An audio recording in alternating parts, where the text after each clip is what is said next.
you have chosen to participate in this workshop, where my hope is that you will have an opportunity to craft your personal stories to be most effective for the issues that you care about advocating for.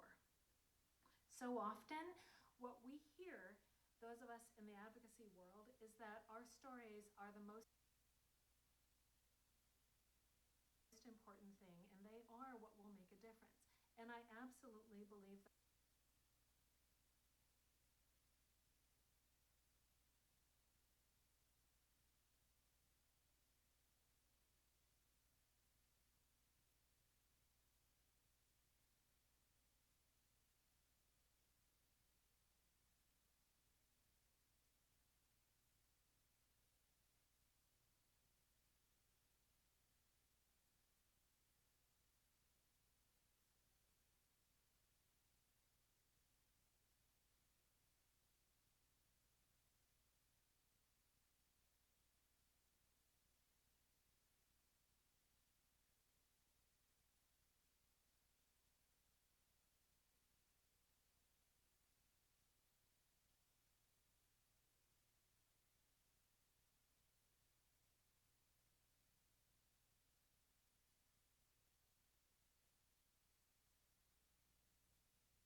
Hello, everyone.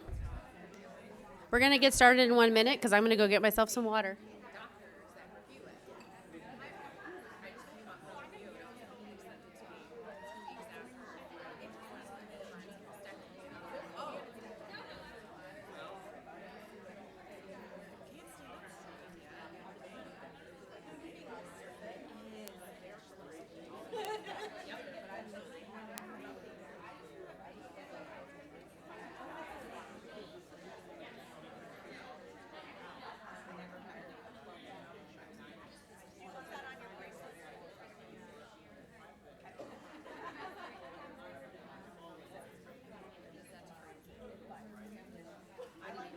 Hello, everyone.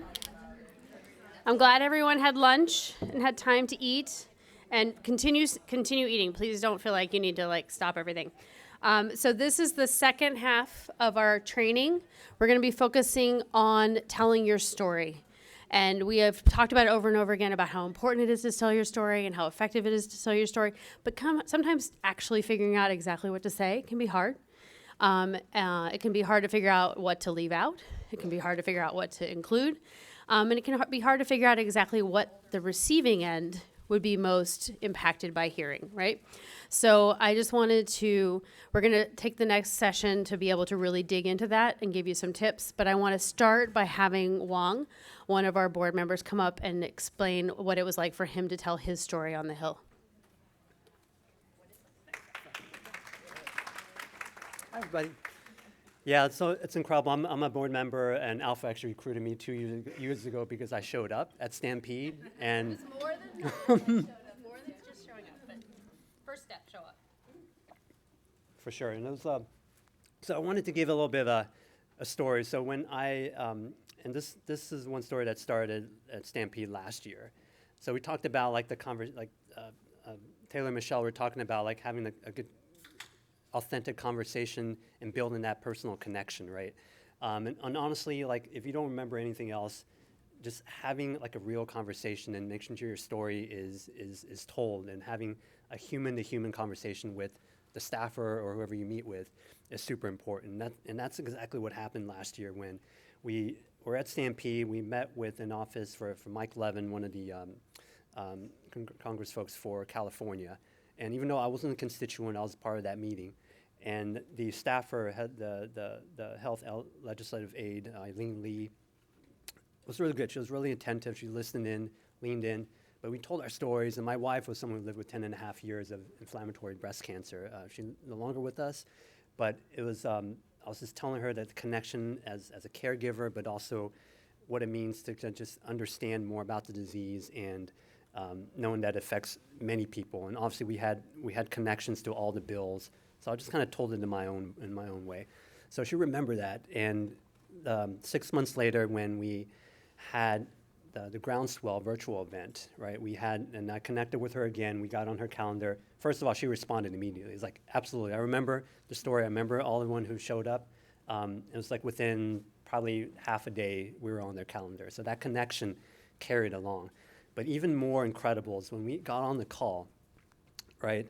She told me a story. She said, when we talked in October of the Stampede timeframe, I didn't know too much about this disease, and even metastatic, the concept of that. And she told me since that point, I had 2 close friends whose parents who ended up being diagnosed with MBC, and that changed my world. But also, I knew a little bit more about that. I knew where to find some information, and she volunteered all this information. So that just went completely from a whole different level, right?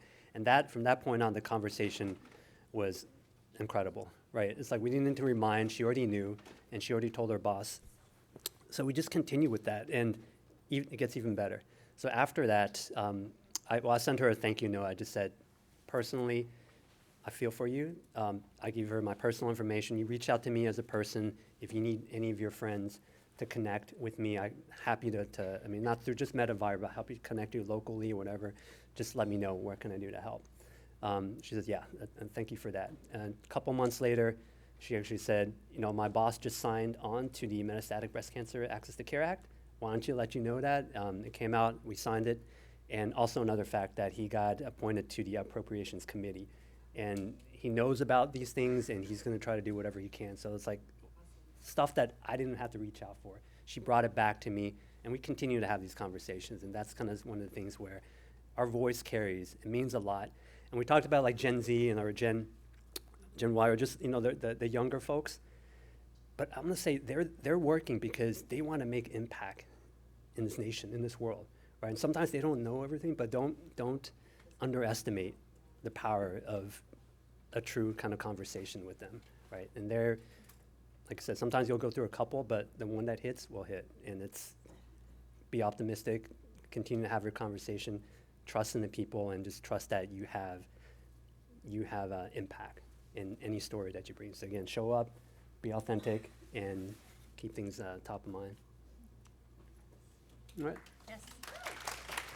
Thank you so much, Wong, for laying that out, because I think it's a good example of, how can this actually take place and work and be more than just like a sort of a in theory mechanism thing where you just go and have this conversation. I think another thing to really point out is like people on the Hill are young. However, like Wong said, all of them have chosen to be there. Working on the Hill is a prestigious job that pays really badly. Okay, so every single person that you are talking to on the Hill has decided to have that job because they care about policy. No, even if you agree with them politically or not, they are there because they care about making this process work in some sort of way. It might not be the way you want, but it is a way. They are interested in the process. You are not talking to a disinterested group of people. They might not agree with you. You might not feel like you made headway, but they are not checked out, right? So that's one thing to really remember. Okay, so we are going to start off with a video that one of our board members, Holly Ryder, who was going to give this presentation, but she had a hip replacement that they moved up. So instead of having it after the Stampede, she had it last Friday or Thursday. So she recorded this for us, and the slides that we're going to follow that I'm going to read through are her slides. So I want to make sure she gets 100% credit for this. And this is Holly. So if you can play this video, we can start here. Hi, I'm Holly Ryder, and I'm a board member of METAvivor. I am so sorry I cannot be with you in person today, but I'm really excited that all of you have chosen to participate in this workshop, where my hope is that you will have an opportunity to craft your personal stories to be most effective for the issues that you care about advocating for. So often, what we hear, those of us in the advocacy world, is that our stories are the most important thing, and they are what will make a difference. And I absolutely believe that is true. And also, I know that it is even more helpful when we are able to strategically connect our stories to the issues that matter, so that those who are listening to us and have an opportunity to take action and have power over the situation will remember our stories, understand what the connection is between the stories that we tell and the issues or legislation that we're asking them to take action on, and feel compelled to take that action. So today, over the next couple of minutes, what you're going to do is some individual time where you're going to think about the stories that you have that you would like to share with legislators or others in positions of power. Think about the ways in which those stories illustrate important issues related to the legislation. Have an opportunity to hone and practice that story so that when you're telling your story, it'll be one more time of many times that you've told the story, and you'll feel comfortable and confident in telling that story. You'll have a chance to tell your story to a sympathetic listening ear, those of us who are in the room, and you'll have an opportunity to get careful, thoughtful feedback that is intended to really strengthen the way in which you tell your story so that the outcomes are more likely to happen. I hope you have a wonderful time at Stampede. I hope that this is a workshop that will be helpful for you, not only over the next couple of days, but also in any kind of work that you're doing related to advocacy. Thank you so much for investing your time and your resources in being a part of Stampede and in being a part of METAvivor. You really do make a difference. I'm so thankful that you're here, and I can't wait to join you again in the future. Have a fantastic workshop. Yay to Holly. So thank you so much for Holly for recording that for us. There was a lot of back and forth of like, but logistically we figured it all out, and she was able to make this recording. So can you switch me, thank you, to the slides. So these are Holly's slides. And really we want to go over, like I said, we're really trying to figure out the elements that you need to really powerfully and persuasively tell your personal story.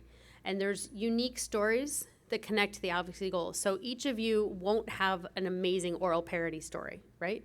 But one of you in your group probably will. So really think about how your personal experience matches which one of our asks it matches best, right? If you're a veteran, then you might want to talk about the DoD program and the CDMRP. If you have an oral parody story, you want to talk about that. So figure out which is the best pairing, and then when you're in your groups, you can talk about who tells what story. So think about the audience, which is the staffers on the Hill, and the context, and that shapes how we tell our stories. We want to practice telling our stories among each other, right? Because we have a really good feedback loop. We know whether or not somebody is using all the acronyms. And you're like, I know what those acronyms mean, but I don't think everybody else knows when you just rattle off CDMRP. I say that all the time. Do you? No, right? It is congressionally directed medical research program within the Department of Defense. That's what that means. So there's reasons that people use acronyms, but you have to make sure that the people who are hearing you know what those acronyms mean. ERPR positive. Does that sound like English? No. That sounds like something that we all talk about all the time, but a staffer may not. And also really think about how to share and receive strength-based feedback. So think about saying to someone, I really connected to this part of what you said, not like the rest of it was so boring I could fall asleep, right? So think about ways to really give good feedback to each other that's based on strengths. So the why of your personal story. Your story can really help persuade people to join you and to take action. You build trust through an authentic story. When you talk about yourself, you can build trust and rapport with someone. You are being vulnerable, you're sharing something about yourself, and they will recognize that. You can use your story to tap into shared beliefs and values by talking about a story for your community. You develop a concept of us. So you build a rapport one-on-one, and then you can have that sort of, think of like a ripple in a pond. You start, and the next ring out is us, right? And then you want to really articulate the current challenge and the consequences of that choice. Like, why do we care now? Is this something we need to do right now? Or is this something we can shelve and talk about when we have time? Right now in this town, everything is about funding and how much money we're doing. So the question, like, is this relevant to what's happening now? Yes, it's relevant because it's research dollars, it's appropriation season, it's the fiscal year 26. We need to talk about this now. So that's the relevance of now. So think about turning why statements and stories, like figuring these things out. So I want all of you to sort of take time and maybe write down some notes. Everybody has a notebook on the table, so nobody can be like, I don't have paper. Think about a brief story, yourself, or a current challenge or choices as it relates to MBC. So it can be access to treatment, it can be cost, it can be, do you have a good oral parody story? Are you taking a drug that you're able to have an oral version instead of going to the hospital to get an injection? And does that something that makes your life easier, cheaper, logistically simpler, those kinds of things? So take a moment to think about, or have you tried to get into SSDI? Are you in the waiting period? Like, think about our bills and which one of those are relevant to you. So I'm going to give you a couple minutes to really think about incorporating elements like why you care about the issue. What would be different if this legislation is passed or action is taken that we're asking for? How would that change what's currently going on with you, right? And then think about how your ask for this issue reinforces those shared values, that concept of us. Is it something that makes it so as a community we're healthier? As a community, we spend more time having people live well, a quality of life with MBC versus draining the system, meaning like being more expensive, right? Because members of Congress, they think compassionately, but they also think about money, right? So if whatever your trajectory is, if that trajectory is going to be more expensive faster, they'd rather avoid that, right? So just like think about other ways of policies that would reduce those costs for them and improve your quality of life. Think of like the win-win, right? Saves money, saves lives, saves money. Those two things are a combination of phrases that are often put together in healthcare policy. And really make sure your why, your story, includes a call to action with the next steps and a timeline. And I say this all the time when I'm wearing the hat that Michelle and Taylor wear, which is, if you don't have an ask, it's been a really nice conversation, but they have absolutely no obligation to do anything, right? When you go to the Hill, you always have to have an ask.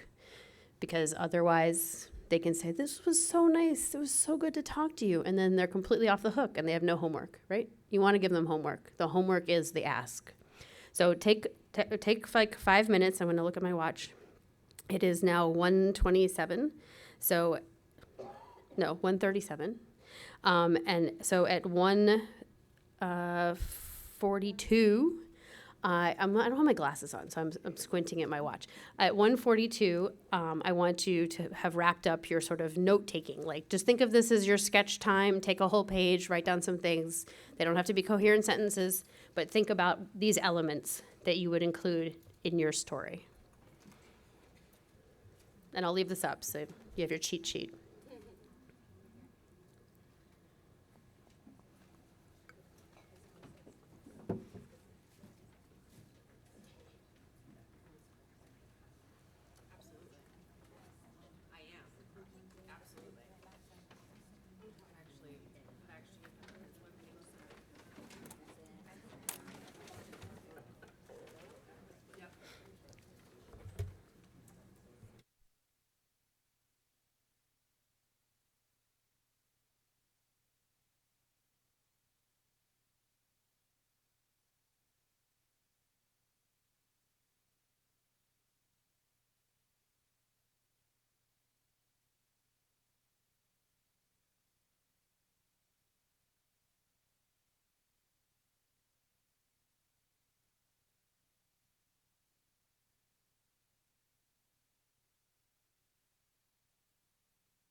Okay, 1 more minute.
Okay, so we're gonna sort of start back up, and we have time to hone this. So like, don't feel like this is your last opportunity to work on your story. Okay, but I wanted to sort of start by asking a couple questions. So, how many people in this room feel like they have a good oral parody example, a personal one? Keep your hands up. I want to see. 1, 2, 3, 4,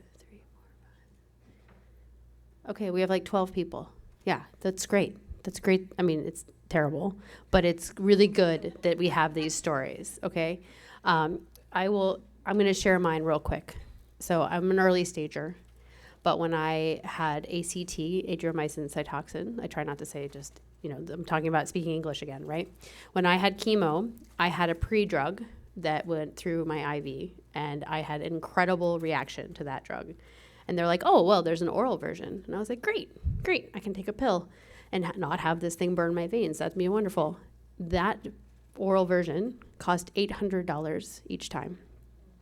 If I got it through an IV, it was free. Not free, but included within the medical benefit. So I did not have an out-of-pocket expense for that.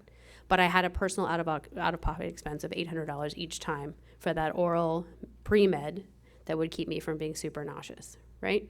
So I was able to call my parents and my grandparents and cobble together the money, but that's a good example of how if there was parity here, I would not have had an out-of-pocket expense for a drug that did exactly the same thing, and it was the same drug. It just happened to be in an IV form, a liquid form versus a pill form. So that's a good example of like how these drugs should not have a different cost to the patient because of what form they're in. So the other stories that you have, if you like any variation on this theme, are super effective. So make sure when you get in your groups, when you're going to get in your state groups or know who you're going to be on meetings with, figure out like the one of you have a really good version of this story. So my second question is how many people in this room were diagnosed de novo? Okay. So in this room, these are the only people who are in the SEER database as having MBC. Okay? We talk about it in theory, but we just got to see this. That was like what, a quarter, like maybe a fifth of the room were de novo. And I think at the very least, we know that's really good representation for de novo, right? Happened to be in this room. But it still was by no means the whole room. But it was not an accurate way of predicting or saying how many people have MBC. So the third thing is original question back there when we were talking about these things. How many people in this room have worked the 40 quarters necessary in order to receive Social Security benefits? Okay, most people, but not everyone, right? So so the question is like, would you be eligible if we did pass the MBC Access to Care Act? Would you be eligible for receiving those benefits early? If the 40 quarters is a requirement, have you worked 10 years? Have you reported something in a quarter for the 10 years? So I just wanted to ask those questions so we see what kind of representation we have of those issues in this room.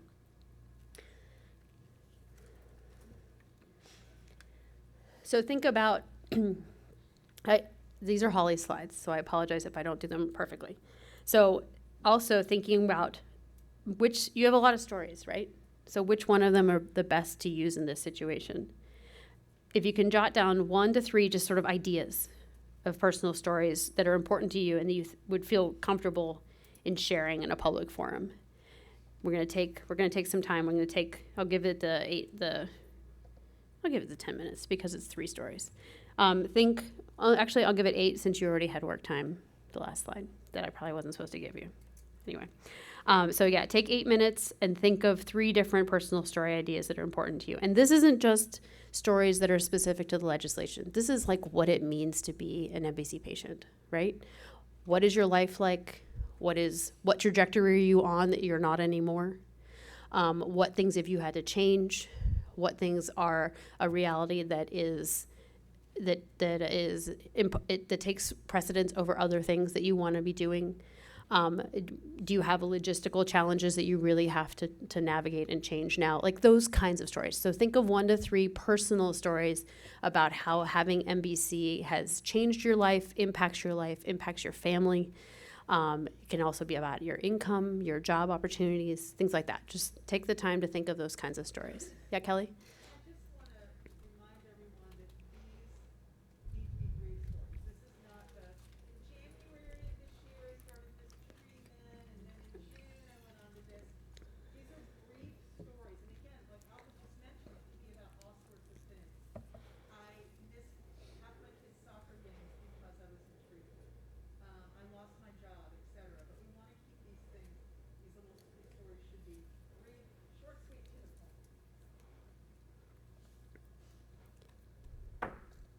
So it is currently, get my phone.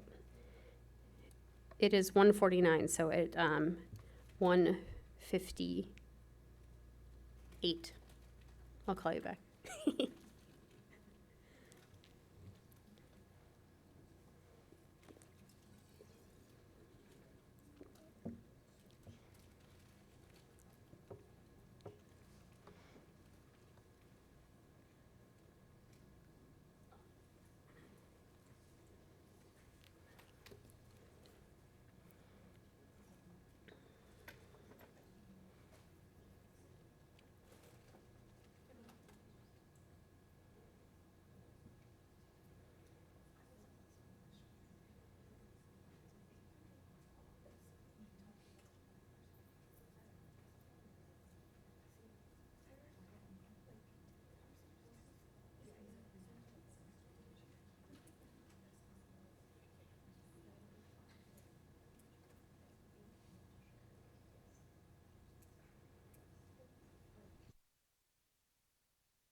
Judging from how much chatter it is, I think everybody's done with their homework.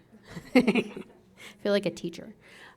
So now that you've done that, first off, I want to ask, is everybody in their app yet?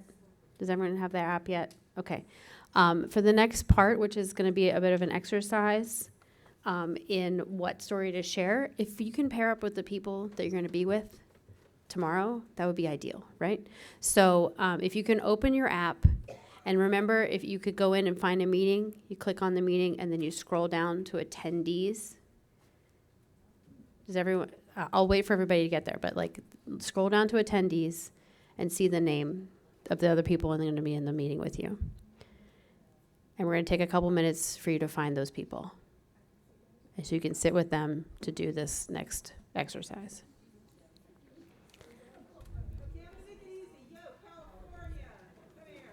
Okay, yes, okay.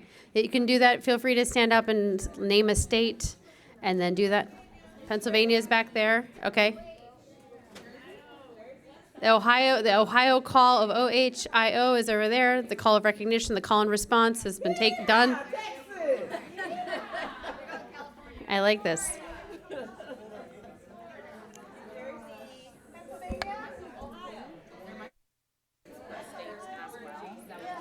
Once you get in your group of states, recognize there might be a couple separate groups within your state group, but get within your states first, and then realize that you might need to separate it out a little bit more. Because we've grouped it so that no group of people should have to do more than 5 meetings. Okay, or ideally 4 is what we've done.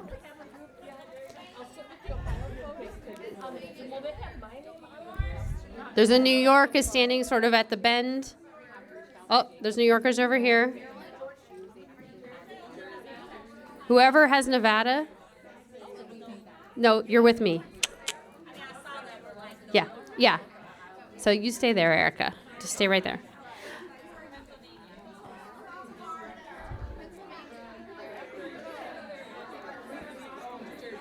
When you have gotten into your little group of 2 people, sometimes 3, mostly no more than 3, but there might be 4 of you if a whole bunch of you are from the same exact congressional district. Then sit down where you in your group.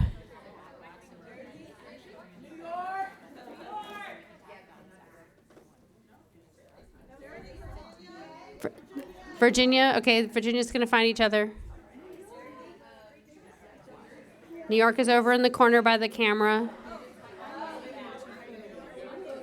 I think New Jersey is up here in the front because Jamil is up here in the front. New Jersey is over here. I feel like I should call that auction. Hey, New Jersey.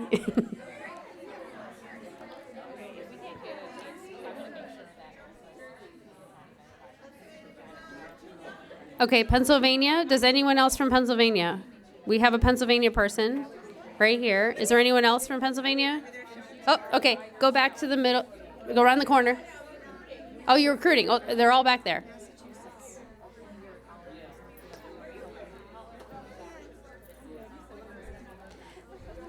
Awesome. And I know that Linda is with the South Carolina and Washington group. So did you find your Washington person? Okay, who's here from Washington? For Massachusetts, do we just want to add her to anybody? She can go with Linda for now. Yeah, you guys can work together for now. I don't know where our other Washington person is, but we'll find them. Are you have to go look in your app? What state are you? We'll look it up for you, AJ.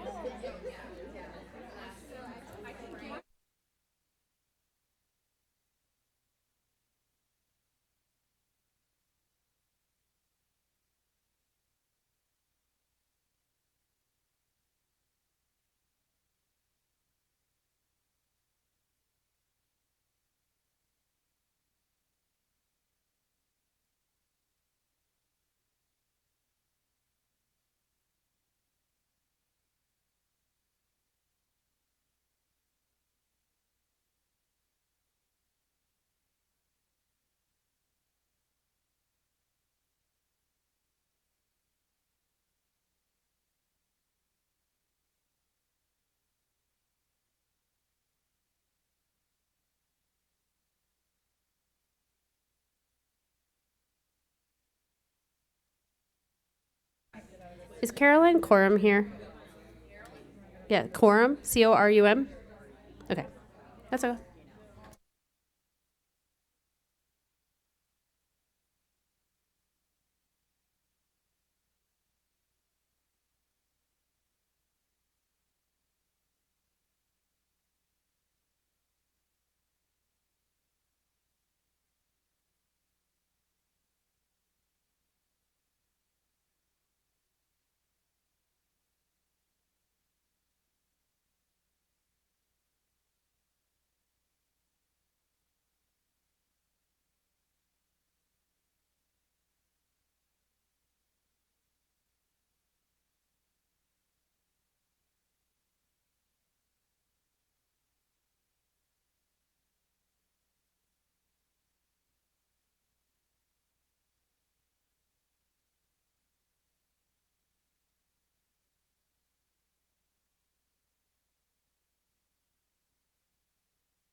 Where's Connecticut? Where's someone from Connecticut? If you are, raise your hand. What address did you use?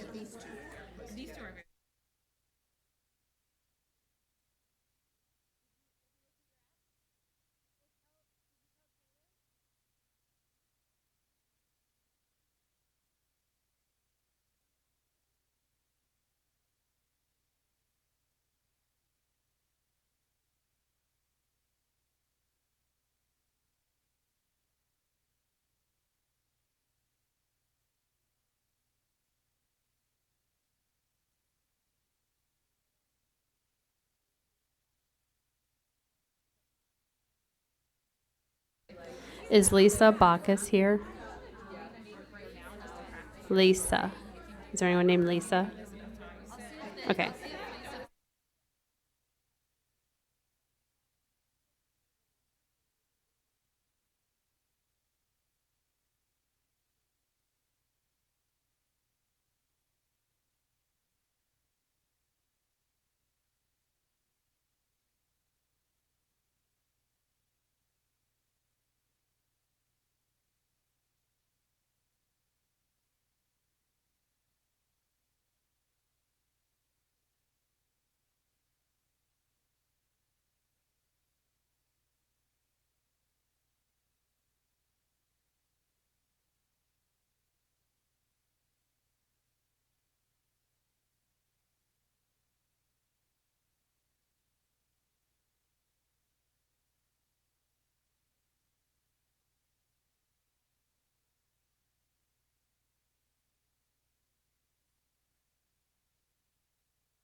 Hey, everybody, we're going to do a little bit more, but thank you so much for taking this time. Oh, there's a question?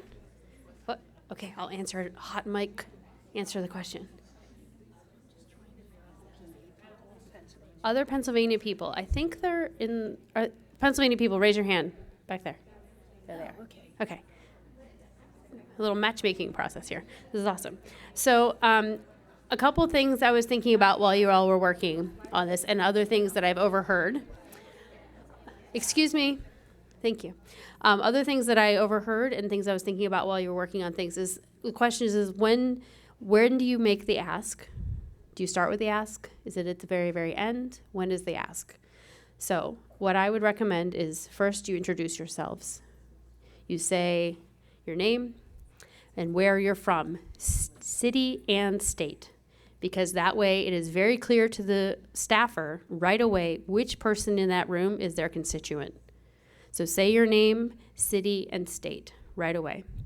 Tell them how long or when you were diagnosed with MBC, and if you were de novo, make sure they know that, or if you were current, make sure they know that. Those are the things you want to say right away. Hi, my name is blank. I'm from Kansas City, Kansas, and then I was diagnosed de novo. However you want to say that. But those are the things that you should say when you go around the table the very first time. Then you can make the asks. Once you make the asks, you can then say, and we'd like to each explain how that's relevant to us. That's when you tell your story. So it's this sort of cadence. That way it's not, you make sure that you mitigate the risk of it being a one-person show at any point in the table, because it can be very easy to get caught up in telling your story and then not realize that you've been talking for 5 minutes and that the other people are like, but I actually have a better story to fill in for that. Like they're sitting around the table and being like, when's she gonna stop? So you just really want to think about that strategically, because you want, and then you can end up with the ask again, because you can tell their story about oral parity and be like, this is why this bill really matters. So introduce yourself, name, city, state, diagnosis, and when. And recurrent versus de novo. And then you can make the asks and then tell your stories. And as you tell your story about SEER, you can easily say, anyone on the table can be like, I was recurrent, I'm not in SEER.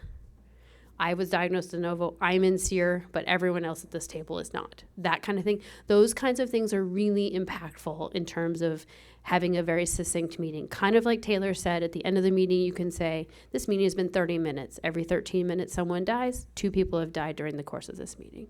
Those kinds of things, they're really intense to say, right? They're really like, you kind of hesitate a little, but say it.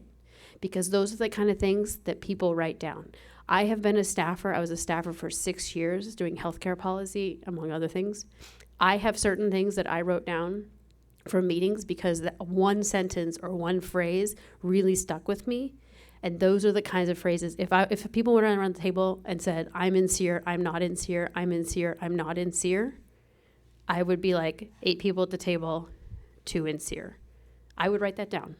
And that's a really impactful thing to be able to illustrate, because we did that in the room. How many people are in SEER because they're de novo, how many are not? So those kinds of things, so you tell your story, you want to make sure it's a story, but you also want to make sure that there's a takeaway. You want to make sure that if they were going to highlight something, that's what you want to make sure that you feed them what to highlight, right? So really you want to think about, wrong slide. So think also, you want to make sure that it's very clear what your connection to the Congress is. So you start by what I said with the introduction, right? Your name and where you're from. That's part of your connection to that member of Congress.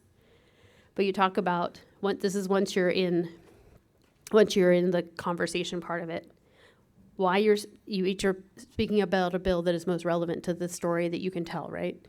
So I'm speaking to you about the oral parity bill is what I would say. And I care deeply about this issue because, and then I tell my quick story. I had an IV drug, it burned my veins. There was an oral version. I took it, but I had to pay $800 out of pocket each time.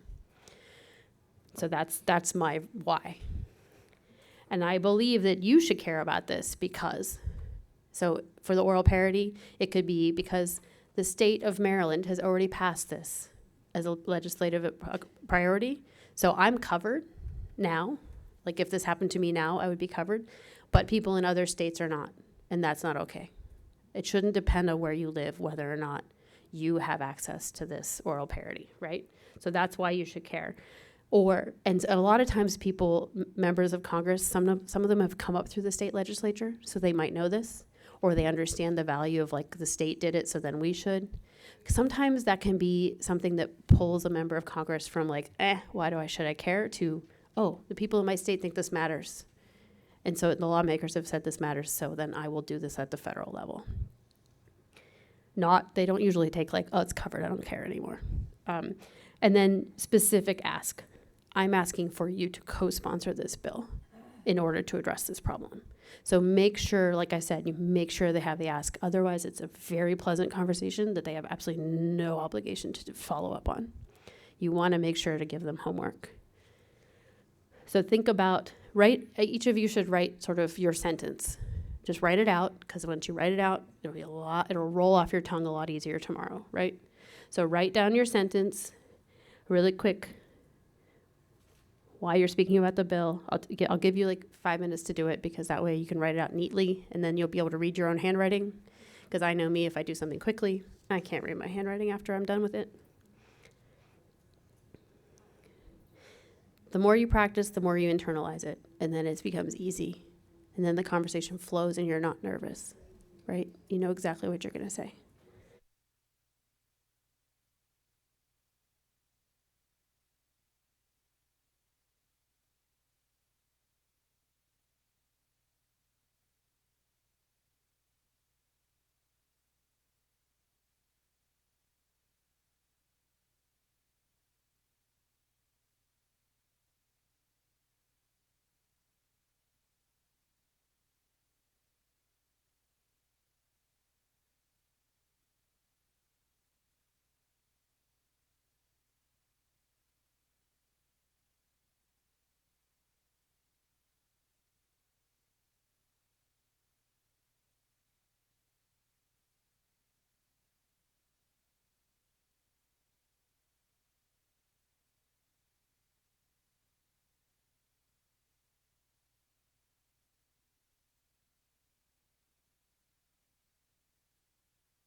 So I have a information that I think that we should all share when we have conversations about SEER.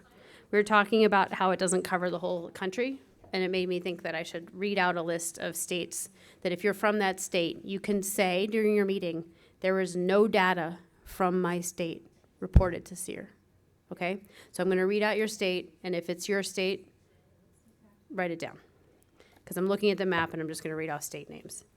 So starting in the northern tier, because that's where my brain went, Montana, North Dakota, Minnesota, South Dakota, Wyoming, Nebraska, Kansas, Oklahoma, Arizona, Nevada, Indiana, Ohio, Pennsylvania, Maryland, West Virginia, Virginia, North Carolina, South Carolina, Vermont, Maine, Alabama, Mississippi, and Florida. No one from that state has SEER data that is being reported in. Okay? That's those huge numbers. Do you want me to read them again? Yeah. Okay. Yeah, go ahead, question. I am looking at a map, so I'm not counting them. But I'm reading off the names of the states on the map. So, and also Alaska. So for Alaska, Arizona, and Oklahoma, it's only the Native American communities that get reported in, but not the rest of that state. Okay? And the whole idea is this is supposed to be representative, but I think our argument is that's not accurate. It's not representative for two reasons. One is this is part of the country, and two, if you're only in there if you're de novo, then it's definitely not representative, right? And if it's helpful for you, these are the states that are, and what states are not doing it for the entire state, just for certain cities. Okay. As well. Okay, so I'm going to read the ones that are not again, and then I'll read the ones that are. Okay, so not reporting. So if you hear me say your state name, this state is not reporting SEER data. Montana, North Dakota, South Dakota, Minnesota, Wyoming, Nebraska, Kansas, Oklahoma, Nevada, Arizona, Mississippi, Alabama, Florida, South Carolina, North Carolina, Virginia, West Virginia, Maryland, Pennsylvania, Ohio, Indiana, Vermont, and Maine, and Connecticut, and Rhode Island. No, sorry, Connecticut is. Rhode Island is not. Sorry, Rhode Island is very small and very light on this map. So Rhode Island is not. Connecticut is. Okay? If you heard your state, did you write it down? No, I was gonna say, you didn't say Delaware, but it's not listed on. Okay, sorry. I'm looking at a very small map, and there's actually no state names on the map I'm doing, so I feel very good about my geography right now. Okay? So we're gonna do the ones that are next. So yeah, and Delaware does not. Okay, so there are participating sites. I'm going to read this to you. This is the methodology that belongs to this map, okay? The map that we put up. Participating sites include 12 states with central cancer registries. Those states are, and if you're listening for the state, and I'll repeat them twice so you can write it down. Connecticut, Georgia, Hawaii, Idaho, Iowa, Kentucky, Louisiana, Massachusetts, New Jersey, New Mexico, New York, and Utah. Okay, I'm going to read them again. These are ones where they have a central cancer registry. Connecticut, Georgia, Hawaii, Idaho, Iowa, Kentucky, Louisiana, Massachusetts, New Jersey, New Mexico, New York, and Utah. Okay? And there are 4 metropolitan multi-county areas, so big cities, that do reporting. One is in Greater California, LA. The second is Greater California, the Bay Area, so San Francisco, Oakland, San Jose, and Monterey, like all big Bay Area. The third is Atlanta, Greater Georgia, and Rural Georgia. That's a grouping. Seattle, Puget Sound is one, and Detroit. Okay? There are metro areas that are combined for data to complete states for California and Georgia. So like they take metro data and statewide data. So California and Georgia have the best sort of conglomeration of data. And that kind of makes sense, especially for Georgia because of the CDC. Yep. Texas has, it's on the map as having a core infrastructure. So it's there, but I don't know. But they don't have It does. It's not a metropolitan, so it must be a statewide. It's not metropolitan specific, so it's statewide.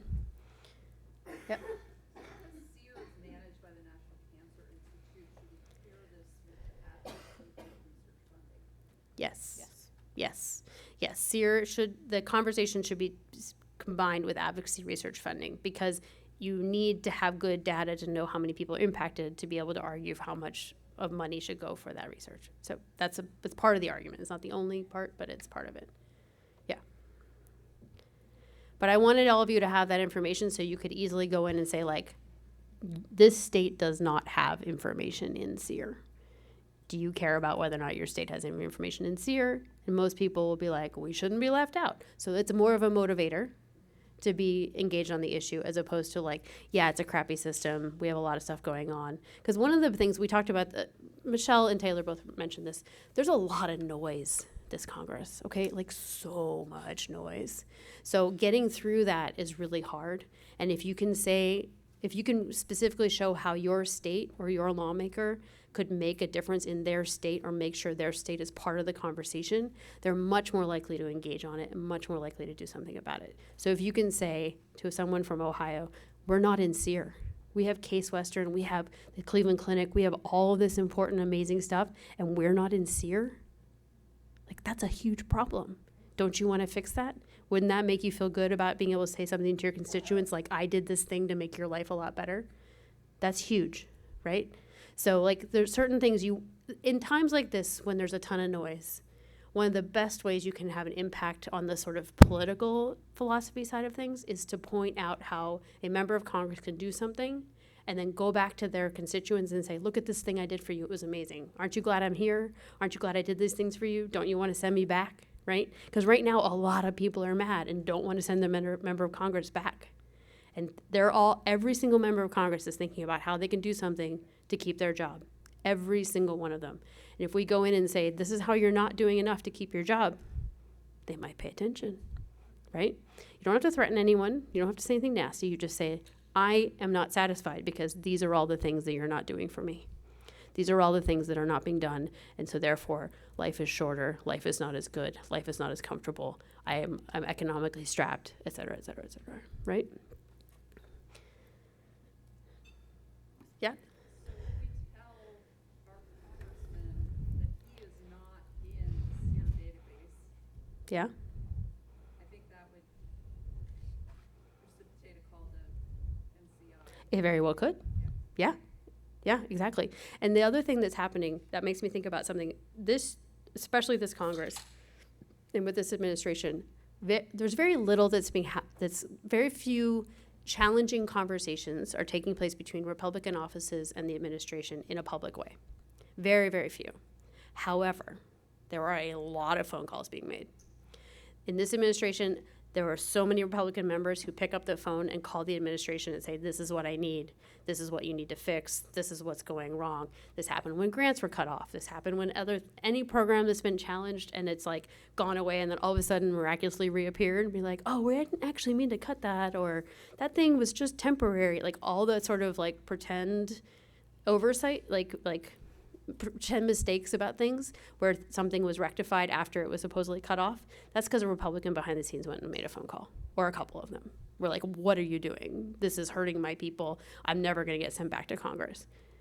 then things fixed, right? So absolutely, I mean, you don't ask for this. I mean, you could say like, will your boss call the NCI and tell them that this matters to them? You can make that request. They're not going to tell you they did it publicly, but they might do it behind the scenes. Or a lot of that is happening this year. It's not normal. It doesn't normally happen that way. There's like lots of letters written. I am a member of Congress. I'd really like you to look into this. Please, thank you so much. Sincerely. That's usually how it's done. Not right now. That's not how it's done right now. So one of the things, we're going to do a quick role play where I have recruited some former board members, some thespians. Kate is making a face at me, like she's like, "Nah." So I asked Kate Watson and Janice. Where are you, Janice?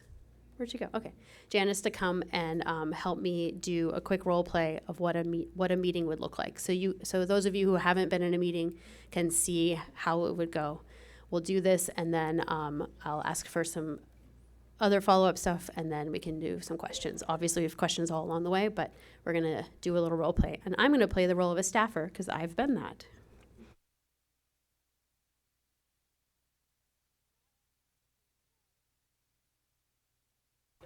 Sure, we can stand near the mic because the other mics, are the other handheld mics working? It's fine. Are they? Are the handheld mics working or no? Oh, they are? Okay. Well, at least one of us can have it.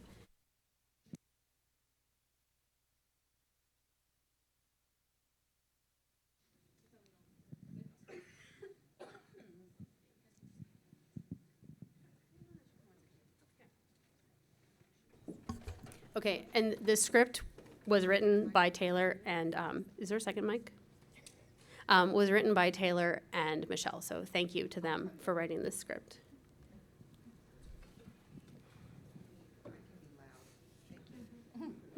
Mom voice. Yeah, I have loud voice. So Janice, go ahead. Go ahead. Right. Yeah. Okay. Hi, my name is Janice Cowden, and I'm from Bradenton, Florida. I'm here today with METAvivor, an organization dedicated to supporting people living with metastatic breast cancer, or also known as MBC. So thank you so much for meeting with me today. Oh, of course. Thank you so much for coming in. We really appreciate hearing directly from constituents, especially on health issues like this that are complicated. Well, we're so grateful for your time.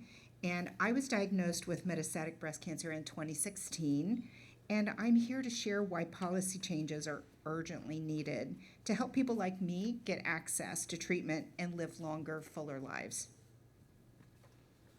So that's a good example of how to introduce yourself. The only addition I would say is to say whether or not you were diagnosed de novo or recurrent. That I would add that in. It's on the script, so she's forgiven. I did take that note. Yeah. Okay. So I want to talk to you a little bit about what metastatic breast cancer is. It's stage 4 breast cancer that's spread from the breast to other parts of the body. And while it's treatable, it isn't curable. So people with MBC face unique challenges in accessing timely, affordable, and effective care. And there are about 168,000 people living with MBC in the U.S. Yeah, I know it's a big number. And each year, 42,000 women and men die from it. That is 117 individuals per day. Oh, geez. Wow, that's like a huge number. I had no idea. I didn't realize how many people were living with that. Yes, and don't forget that men are impacted too. About 2,800 men are diagnosed each year, and over 500 of them will die. And about 85% of those living with MBC were first diagnosed with early stage breast cancer. We're here to talk about 4 federal policy issues that can directly improve the lives of people with MBC. The first, which Janice will talk about, is the Metastatic Breast Cancer Access to Care Act. Good segue. So this is a bipartisan bill that would remove the 5-month waiting period for SSDI and the 24-month waiting period for Medicare for people with metastatic breast cancer. So if you think about it in total, it's really 29 months to receive both SSDI and Medicare. And when someone is told that they have a terminal diagnosis, waiting months for coverage can mean losing precious time or even dying before benefits begin. So I have a little sample story here. So when I was diagnosed, I had to stop working immediately and apply for SSDI. So I waited months for the approval, and then I was told I'd have to wait another 2 years before my Medicare coverage would begin. During that time, I struggled to afford treatments and medical visits. You know, people with MBC they don't have time to wait because every day counts. Yeah, it doesn't feel right, you know. It's really a powerful story. And do you know if a bill has been introduced on this or reintroduced? Yes, it's currently in the House as H.R. 2048, and we're asking for Senate offices to support the reintroduction of this piece of legislation this Congress. The second piece of legislation that's really important to us to talk about today is the Cancer Drug Parity Act. This bill would make sure patients pay the same out-of-pocket costs for oral cancer drugs as for IV treatments. Right now, oral drugs often fall under prescription coverage, and these come with a higher cost, even though they're often the best or the only treatment option for MBC patients. My doctor had prescribed an oral therapy that I could take at home, but it cost over $3,000 a month out of pocket. I couldn't afford that, so I had to switch to an IV treatment that required hours of travel time away from my family. Having access to affordable oral medication would have allowed me to manage my care more comfortably at home and spend more time living my life. Wow, that's like such a clear example of how that impacts you. Are you familiar with how states are currently handling insurance coverage of oral versus IV cancer treatments? Oh, I can actually answer that for awesome. you. So 43 states and DC have passed what's called the oral parity laws that requires equal coverage for both oral and IV treatments. These laws have helped lower the costs, but patients enrolled in federally regulated health plans remain unprotected. Yeah, no, I see that gap there, and I'll definitely look into it. You know, another issue that we would like to speak with you about today is modernizing the SEER Cancer Registry. So the SEER Registry helps track diagnoses and outcomes, but it only includes patients diagnosed with MBC from the start, and that's what we call de novo cases.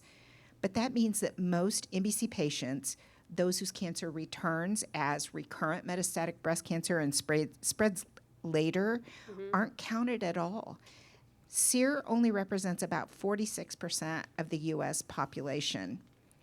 And just another story I'd like to share with you is because SEER doesn't capture most metastatic cases, the true number of people dying from metastatic breast cancer is actually hidden.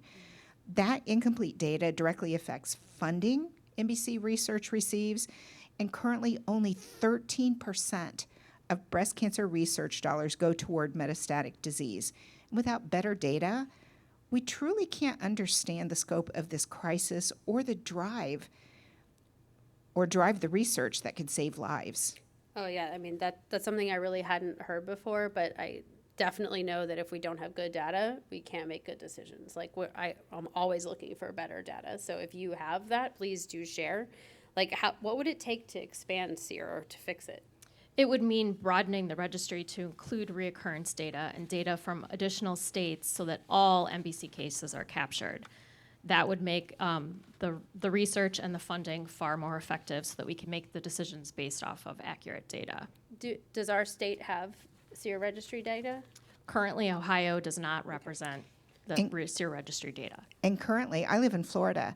No registry data is collected from Florida either. Oh my gosh, like you have major medical facilities there. Like, yeah, that. And if we look around this table, those of us, even if Ohio did report, I'm de novo. My companions here, some of them are not. So I would be counted if Ohio did. So there's just a lot of issues with the SEER registry. The more I learn, the crappier this data is. Absolutely. And You're I'm not one wrong. of those that would not be counted. So basically, I will always be stage 1 breast cancer. Wow. So in the current database, you'll never change, Yes. even though your disease has changed. Yes. Oh wow. Yeah, that's not good.